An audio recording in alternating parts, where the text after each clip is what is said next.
sure a lot of us have heard videos and talked a lot about the Matthew Stafford trade quite often. A lot of people talk about how the Detroit Lions won and how the Rams, in a way got finessed, trading a franchise quarterback in some people's eyes, who's young, only 26 years old, has his contract set up, I think, until he's 31, if I'm not mistaken. And then you also get two first round picks, which are probably only going to be late first round picks, but it's a first round pick, and then also a third.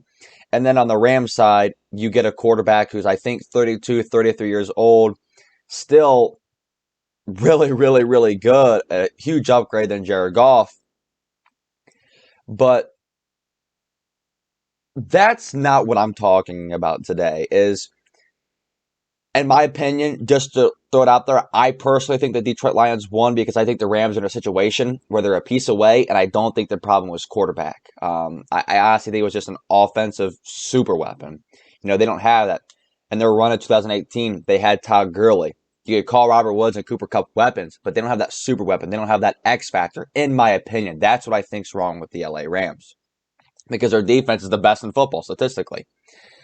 But one thing that caught me in a bit of a shock and actually shocked me or made me want to make a video about this trade was the fact that Matthew Stafford was willing to go anywhere except the New England Patriots.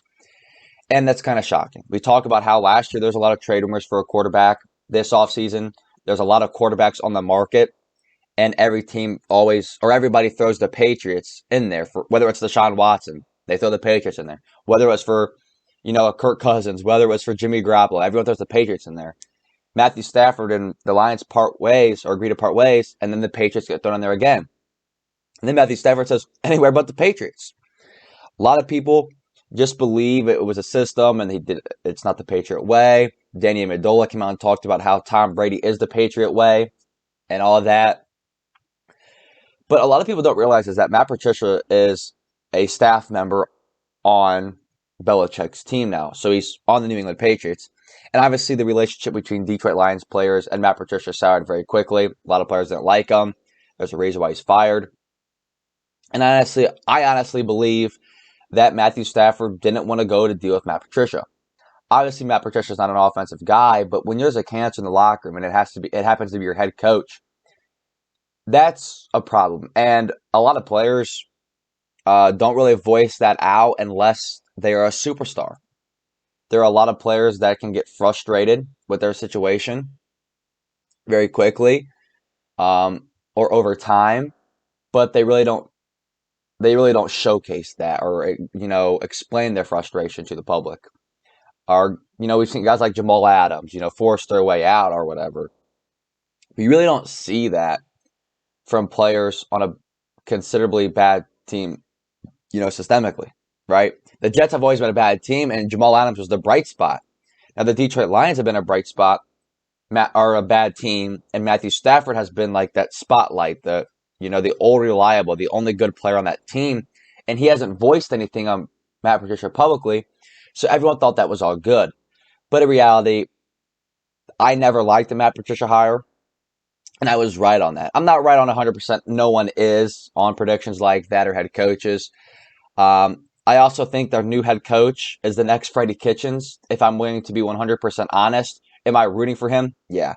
I do think he is the next Freddie Kitchens, though.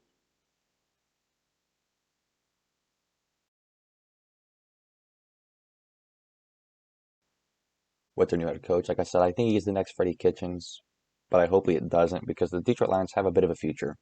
They have a decent run game if they keep their weapons in Marvin Jones and Kenny Galladay, and if they also, build a decent team just around Jared Goff in general. I don't think Jared Goff is the worst quarterback. I think it's a good, restart for Detroit.